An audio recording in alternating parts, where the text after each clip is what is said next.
Sometimes we have to also stop and say, why are we going up this mountain? We should never be running up a mountain just to get a position or a title. There has to be something deeper for us to be truly motivated to want to get up, jump out of bed every day, and go and do and achieve some great things with the people that we work with.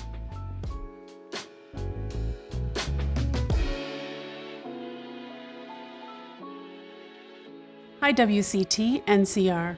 I'm Elizabeth Rhodenizer. Welcome to my Masterclass on leadership. Don't wait, don't quit, and don't go it alone. We have to enjoy the journey. Sometimes we're so focused on getting to that peak that we miss all of the beauty before that. So I like to use the analogy of sometimes there's going to be a base camp, and sometimes we're going to be climbing with a team, and sometimes we're going to be climbing what feels like we're alone.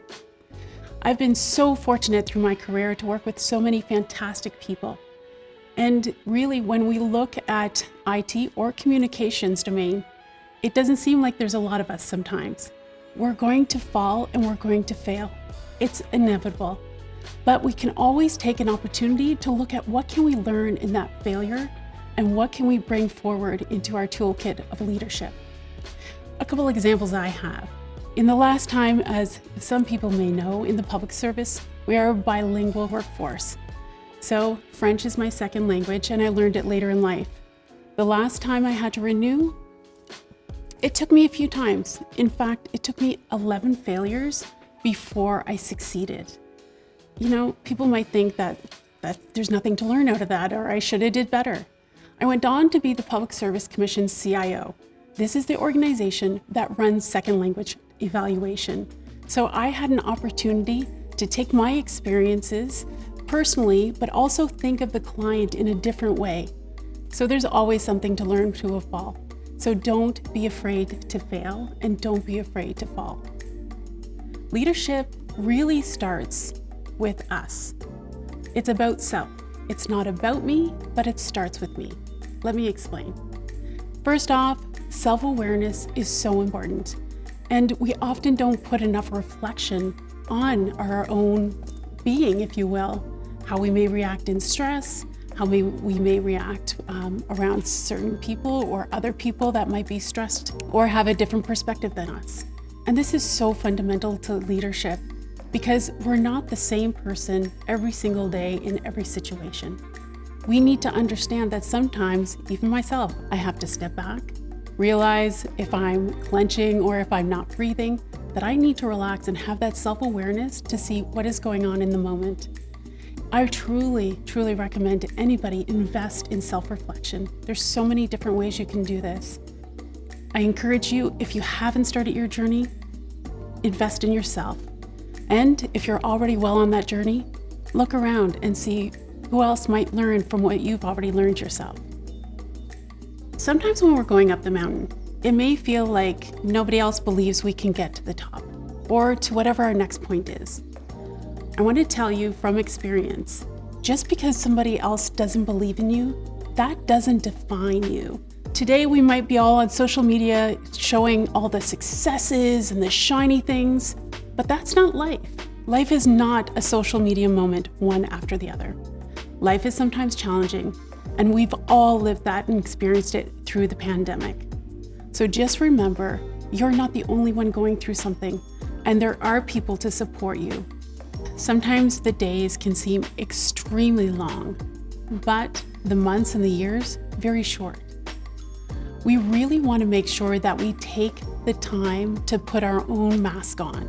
We hear that all the time when we were traveling, and it's so important. And I believe there's 4 areas of our life that we can't forget. It's our physical well-being, our mental well-being, our emotional well-being, and our spiritual well-being. Investing in a 10-minute meditation session physically to recenter yourself in the middle of a hectic day, to run downstairs and upstairs for many of us that are working from home to get that cup of coffee, or to maybe get up a little bit earlier and hop on that bike and go for a ride. Just that physical energy will help charge you through your day. For me personally, it goes beyond that. I need to make sure that my spiritual well-being is as balanced as my emotional and mental. But spiritually, I have been personally challenged just in the last year with, really needing some more support and some more depth to my spiritual life. Just over a year ago, I ended up having an urgent spinal surgery, and that really took me for a loop. I just started a new job. I just came off of running at a very high pace in my previous job. I wasn't ready to stop. Guess what? Sometimes life makes us stop. I want to tell you that if you have to stop for whatever reason, for illness, to take care of a loved one, whatever it might be along your journey, that's okay. And I think you need to be okay with that and give not only yourself permission, but others. We don't all have the same schedule to when we're going to climb that mountaintop. And you know what? In the end, it's the journey along the way and our life during our climb that's so fundamentally important. Nobody can ever tell you that you're not a leader. It's not a position title. It's not permission somebody gives us. You can develop yourself as a leader today. You can advance your leadership skills at any age and at any point in our career. Personally, I will never stop learning. I strive to reflect each day on how I could have did better and what tools I may not have had in my toolkit. What do I need to develop more? Is it patience? Is it listening more? We can think that we have all the capabilities to be a great leader, but we have to constantly improve and exercise those muscles, just as we have to exercise our body. So, you are a leader. If nobody has told you today, you have all the potential in the world. Invest in yourself, because the organizations you work with will be so grateful that you did. Often, I know I have felt really, really exhausted. And sometimes maybe just like I want to throw in the towel and quit. And if you felt that, you're not alone. The most powerful advice I have ever received from an absolute stranger. I was in a room at a conference with 200 CIOs, all women, and we shared stories and listened to inspirational speakers throughout the day on various subjects. And at one point, I had the opportunity to share a bit of insight.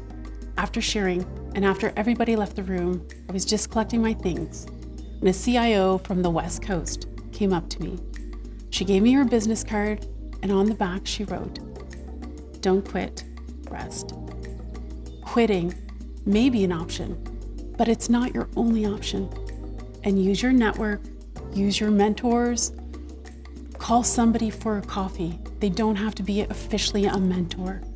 Call somebody you trust, have a conversation, and gain another insight, because that's what this journey up the mountaintop is all about.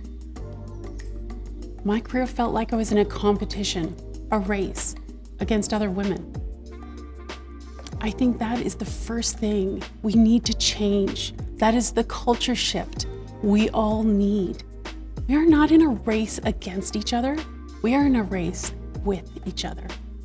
I've had so many people in my career where I was going through challenging times and I needed strategic advice, and it's not always women.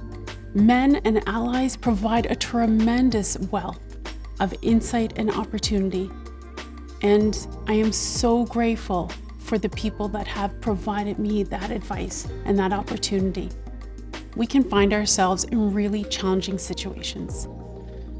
And as we all know, harassment and bias is still alive and well in the workplace, unfortunately. I think this is where we need to have, as leaders, we have to have our ability to really understand the landscape in our workplaces.